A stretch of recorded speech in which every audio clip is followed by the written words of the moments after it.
Calvary kids. We're so glad you could join us today. Who's ready for some worship? Let's get up and dance and have some fun.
Oh, hi friends!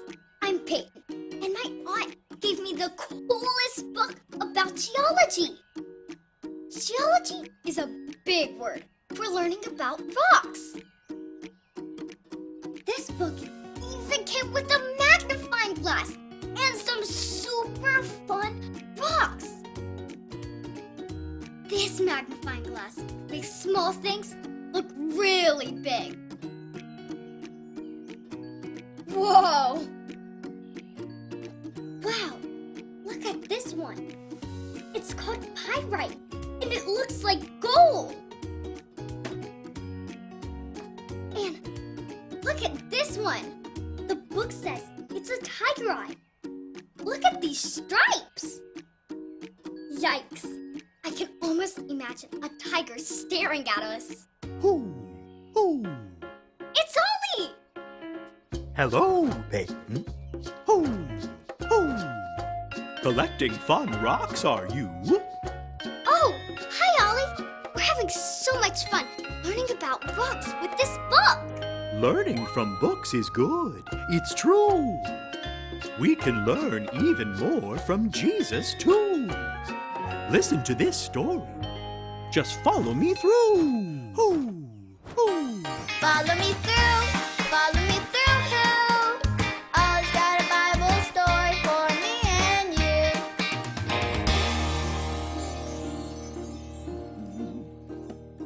Hola friends, I'm Luis, the Handyman. Look at this dollhouse I'm building for a friend. Do you think she'll like it? Building this house reminds me of a story Jesus told about something really important we need to remember. Do you want to help me build it? Great! Hammers up, little builders. Ready?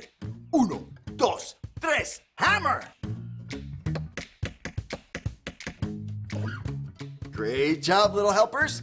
You can put your hammers down. Now we just need our story tools.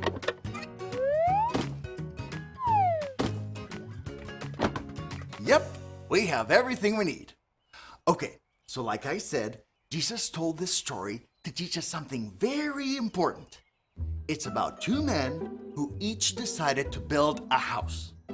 One wanted to build it on the sand, and one wanted to build it on the rock. Tell me, if you had to choose where you wanted to build your house, would you build it on sand or on rock? Interesting. Well, let's see what happens. Let's put up the 2 houses, one on the sand and one on the rock. Wow, both houses look great. Everything was fine until it started. Do you hear that? Oh, it's raining. Ooh, everybody rub your hands together to make the sound of rain. Oh, and it rained harder and harder. Now, pat your legs.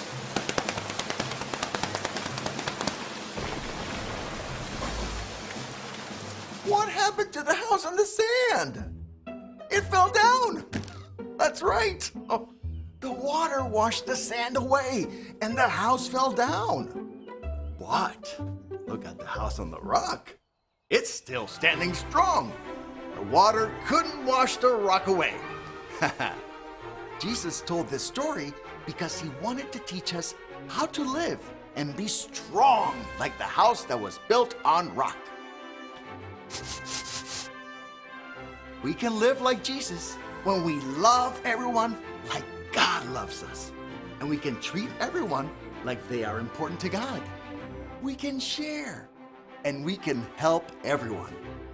That is how we can live like our house is built on a rock, just like Jesus teaches us to do. I'm so glad we have a friend like Jesus to teach us important things. Hey there, Ollie. Tell me, who teaches you important things? Jesus teaches me important things. Yes, it's true. Now let's hear it from you. Tell me, who teaches you important things? Jesus teaches me important things. That's the truth, friends. You better believe it. Adios. So there's your story, and it's all true.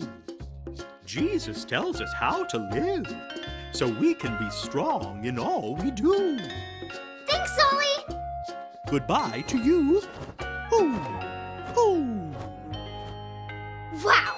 Jesus told such an awesome story. When we do what Jesus teaches us, it's like we're building a house on a super strong rock. I think I got the story. Did you get it? If you did, say got it. Get it? Got it! Good. These rocks are cool, but what Jesus teaches us is even more awesome and important. See you next time. Bye.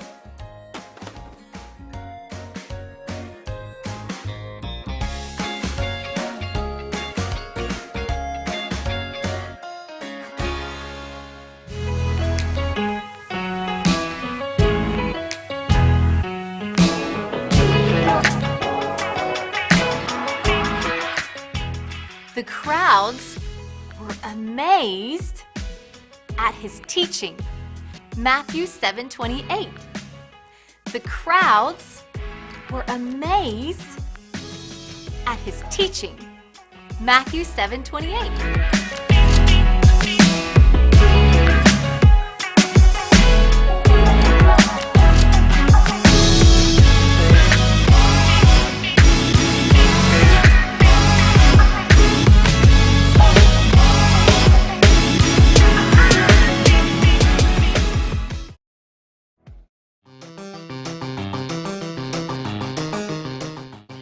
Hey Calvary kids, welcome to another edition of our game show, and today everyone gets to play. If your family is interested in playing one of our games, feel free to email me at the email address listed here and we'll get you signed up for a future week.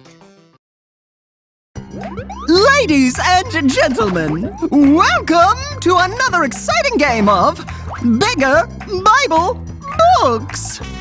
The fun and exciting game where you, the audience, must quickly decide by looking at two books of the Bible which book you think is bigger. That is, which book has the most chapters. When you think you know the answer, shout out the name of the book and hold up one hand for book number 1 and 2 hands for book number 2. Choose carefully though. Select the correct book and you're still in the game. Select the wrong book and you can keep playing, but please take a seat. If you're still standing after all 8 questions, you will have earned the title of Bigger Bible Books Champion. Everybody, on your feet. It's time to play Bigger Bible Books. Which book is bigger, Micah or Exodus? Time's up! Exodus is the bigger book with 40 chapters. Micah has only 7. Now, which book is bigger? Joshua or Nahum? Time's up! Joshua is the bigger book with 24 chapters. Nahum has only 3. Which of these books is bigger? Deuteronomy or Haggai? Time's up! Deuteronomy is bigger because it has 34 chapters. Haggai has only 2. Nice job if you got all 3 of those right. Now, which of these books is bigger? Hebrews or James? Time's up!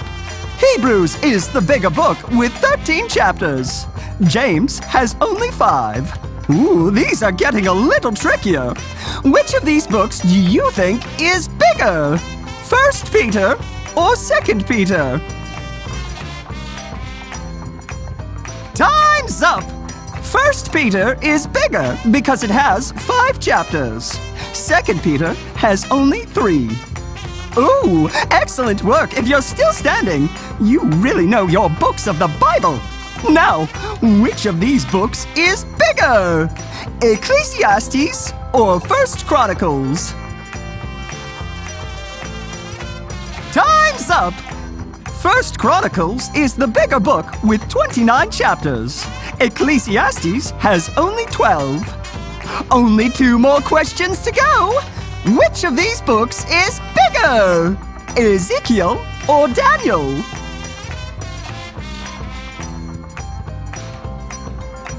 Time's up! Ezekiel is the bigger book with 48 chapters. Daniel has only 12. This is the final question! Which of these 2 books do you think is bigger? Philippians or Isaiah?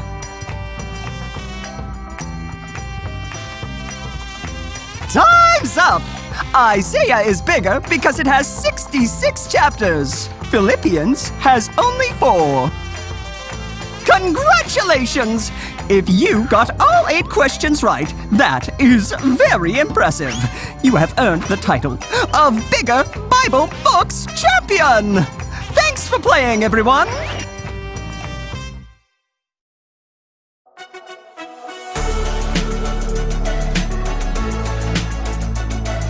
Happy birthday to you.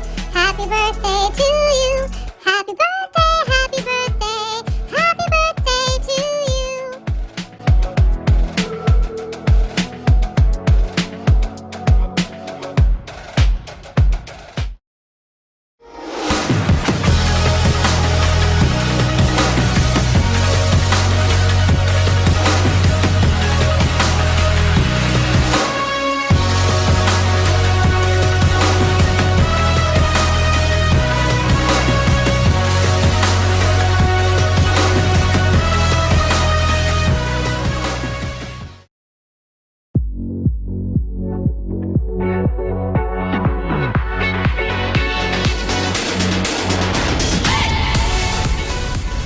Everyone is part of a bigger story.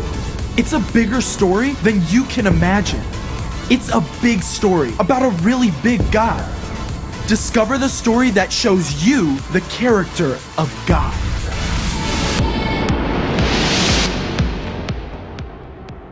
Hey, I'm Caleb, and I want you to check out my Bible. Inside, you'll find the most powerful thing on earth. And I'm not talking about digital processing power. I'm talking about the words of the God who created the entire universe. He inspired dozens of people over hundreds of years to write down these words for us. As you listen to God's words, they take root in your head and in your heart, and they can give you God's very own power to do the right thing, even when it's tough. That's true self-control. And I've got 5 stories to show you what it can look like. Here we go. We're going to start off in the book of Luke. Here, an entire crowd has just heard the voice of God declare about Jesus, "This is my son, and I love him. I am very pleased with him." But straight from that high point, God's Spirit leads Jesus to the desert, where for 40 days, he doesn't eat a single bite of food. So when God's enemy, the devil, shows up with a tempting offer of fresh bread, Jesus is probably desperate for a snack.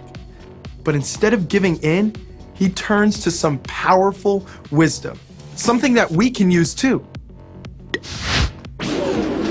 Let's head back to the Old Testament for some wise words about self-control. King Solomon, one of the wisest men to ever live, collected some of his sayings in the book of Proverbs, like this one. A person without self-control is like a city whose walls are broken through. Without self-control, you'll act on those first thoughts that streak into your brain, and that's sure to launch trouble. Now let's check out a story about Solomon's dad, David. Here, God has chosen David as the next king, but the current king, Saul, is jealous and has even tried to kill David. David and his followers are on the run, and with Saul close behind, they hide out in a cave. That's when Saul needs a porta-john and decides to use the very same cave. Now, David's got a golden opportunity to get revenge or hold his temper. Let's check out some more wisdom from Solomon in Proverbs. Here, we discover another key to self-control. The words of thoughtless people cut like swords, but the tongue of wise people brings healing. Every single word you speak has the power to heal or to destroy.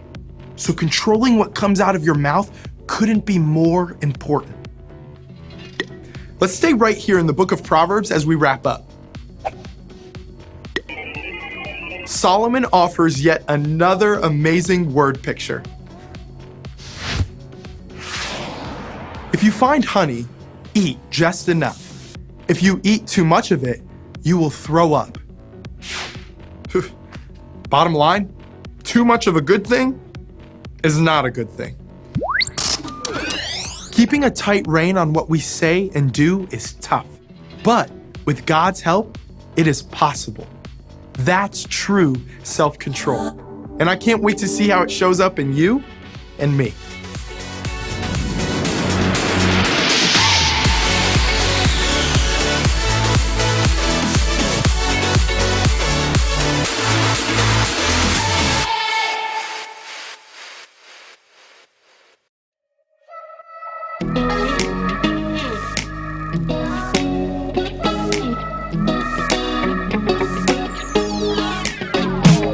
Whenever I'm in need and I'm looking for help, God, you're always there for me. Wherever you lead follow you. God, you're always there for me. Oh God, you're always there for me.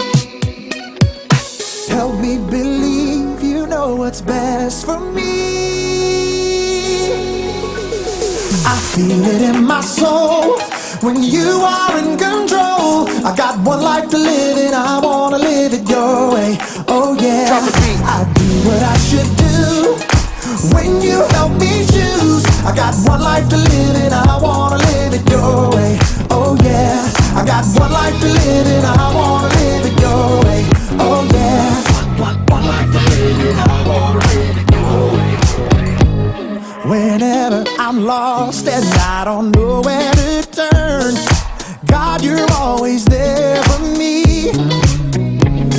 Wherever I go, you're always by my side. God, you're always there for me. Oh God, you're always there for me. So help me believe you know what's best for me. I feel it in my soul when you are in control. I got one life to live and I wanna live it your way. Oh yeah, I do what I should do when you help me choose. I got one life to live and I wanna live it your way. Oh yeah, I got one life to live and I wanna live it your way. Oh yeah. Yeah. God, help us to be more like you. 'Cause your way is the best way. I feel it in my soul when you are in control. I got one life to live and I wanna live it your way. Oh yeah, I do what I should do when you help me choose. I got one life to live and I wanna live it your way. Oh yeah, I feel it in my soul when you are in control. I got one life to live and I wanna live it your way. Oh yeah, I do what I should do when you help me choose. I got one life to live and I wanna live it your way. Oh yeah, I got one life to live and I wanna live it your way. Oh yeah.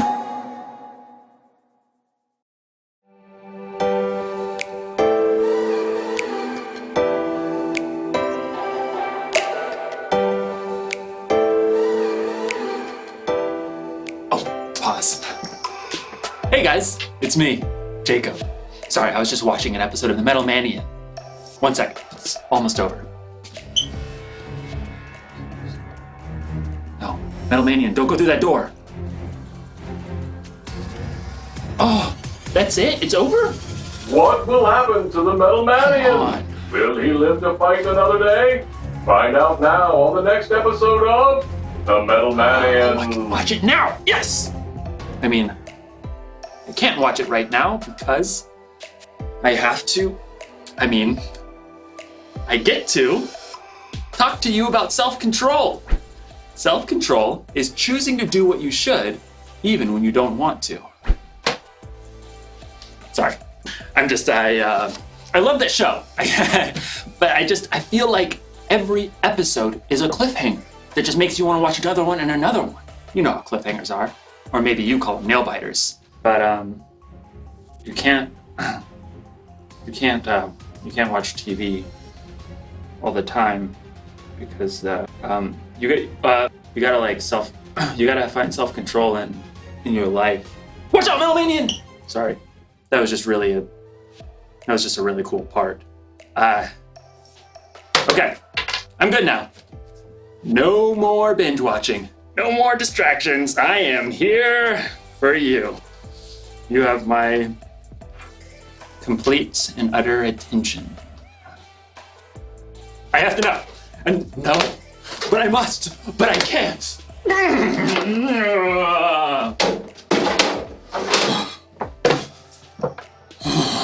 Boy, this is going to be harder than I thought. No. In today's story, we'll learn about what happens when you have too much of a good thing. Will Jacob be able to resist the Metal Manian? Will he learn a lesson about self-control? Find out in the next few minutes. I sure hope so. The Bible. It's 66 books of history, stories, letters, and poetry that fit together to form God's one big story. The epic adventure of how He created us and loves us so much that He made a way to rescue us. As we travel through the Bible, from Genesis to Revelation, we discover people who met God and found their lives changed forever. Now, for an amazing story. Inspired by the book of Proverbs, chapter 25, verse 16. Adeline and her younger brother Zeke had been waiting weeks for this particular Saturday. It's here! Yes Day! Every year, their parents declared a Yes Day, where they would say yes to anything Adeline and Zeke wanted to do, with a few rules. We're not spending more than $15 each on anything other than meals. And we're not doing anything that could hurt you or anyone else. Can we have donuts for breakfast? Yes. And ice cream? Yes. With whipped cream and gummy bears? Yep. Yes! Fueled by this sugar rush, Zeke and Adeline had energy to burn. Can we have a family water battle? Kids against parents. Absolutely. The kids' super soakers were beating their parents' water balloons until Dad busted out the water hose. Hey, you can't use the house! Yes to everything! Okay, fine. Pizza from Pisano's for lunch. And monster cookies. Can I make them all by myself, please, please, please? Yes and yes. Dad and Adeline rode scooters to the store to get cookie ingredients. Yes! While Mom and Zeke took bikes to get pizza. Oh, yeah! Pretty sure that me riding a scooter half a mile is gonna hurt someone. Probably me. It's sidewalk the whole way, Dad. Back at home, Adeline concocted the monster cookies with all the add-ins. Chocolate chips, M&Ms, peanut butter, toffee bits, candy corn, crushed pretzels. You sure that's gonna taste okay? Yes. When the giant cookies were out of the oven and cooled, everyone had to agree. These are actually amazing. Zeke and Mom could only give thumbs up as they chewed. After lunch, Dad and Zeke said yes to an epic battle of Ultra Luigi together, while Mom said yes to a nap.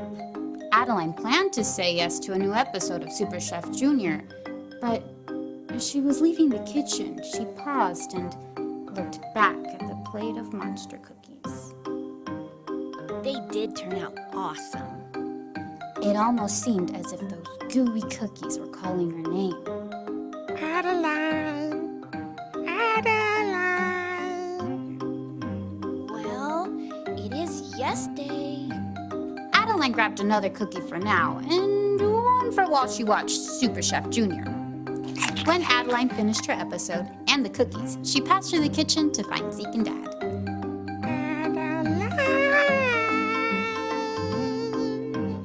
Yes? The cookies seemed to smile at her with candy-coated faces.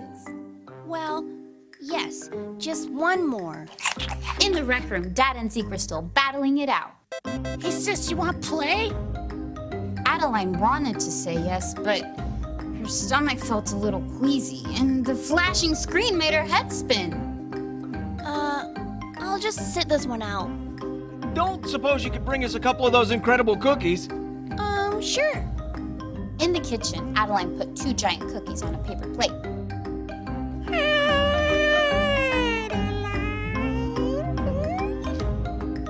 Okay, fine.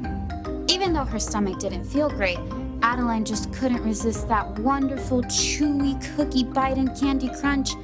She finished off yet another cookie on her way down to the rec room. Here you go. Thanks, sweetie. Hey, are you okay? Adeline grabbed her stomach as it churned. Her mouth felt sour. Yes. No. Adeline sat down quickly on the sofa, but the storm in her stomach grew. She bolted off of the sofa and headed straight for the bathroom. It didn't take long for all those cookies, not to mention pizza, ice cream, and donuts to come right back up. Dad rushed in to help. Oh, sweetie, I know we've said yes to a lot of sugar today, but just how many cookies did you eat? I'm not sure. Too many. Whoa, that is seriously disgusting. Mom was right behind Zeke. Adeline? I'm feeling better now, Mom. Honest, just too many cookies. Once they were back in the rec room, Dad shook his head. You're a walking proverb. You mean Proverbs in the Bible? Sure. There's this great one that says, if you find honey, eat just enough. If you eat too much of it, you will throw up. Oh, true story. Ew, did you put honey in the cookies? No, it doesn't have to be honey. It can be anything. I was going to ask what everyone wants for dinner, but... Toast, applesauce. Affirmative. I guess sometimes you gotta say no, even on yes day. Adeline's yes day hadn't gone quite the way she imagined, but at least she discovered a new skill to work on, knowing when to stop.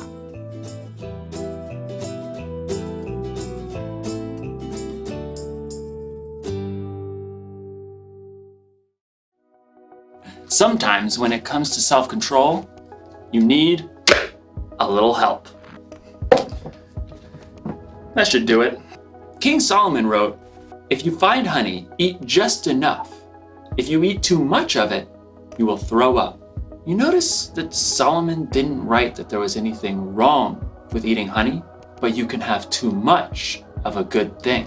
You have to know when stop. This isn't just true with honey either. For some people, they can't stop playing video games. Jump, dive, collect extra health. Some people can't stop eating sweets. For some people, it can even be sports. Okay, I got soccer at 9. I got hockey at 10. Boxing after that. Right before lunch, I'm gonna get some football in. After lunch, I'm gonna get some baseball in. Cornhole, pickleball, jujitsu. Now, none of those things are bad things by themselves. But if you don't know when to stop, even good things can get out of hand.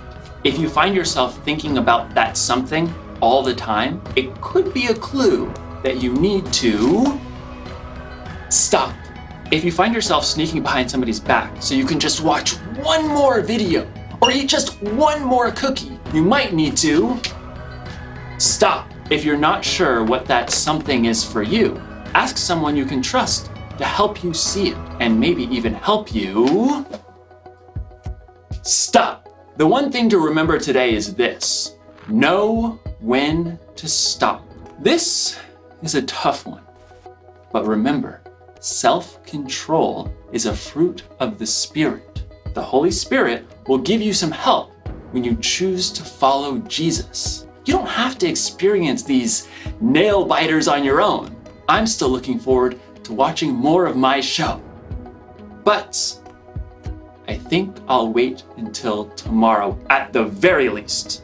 And if you need any help knowing when to stop, take it from me. You're gonna need a lot of duct tape. I'll see you next time.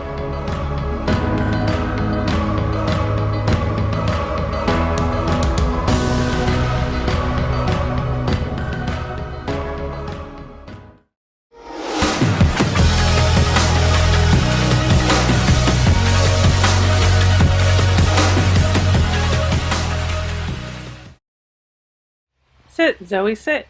Good dog.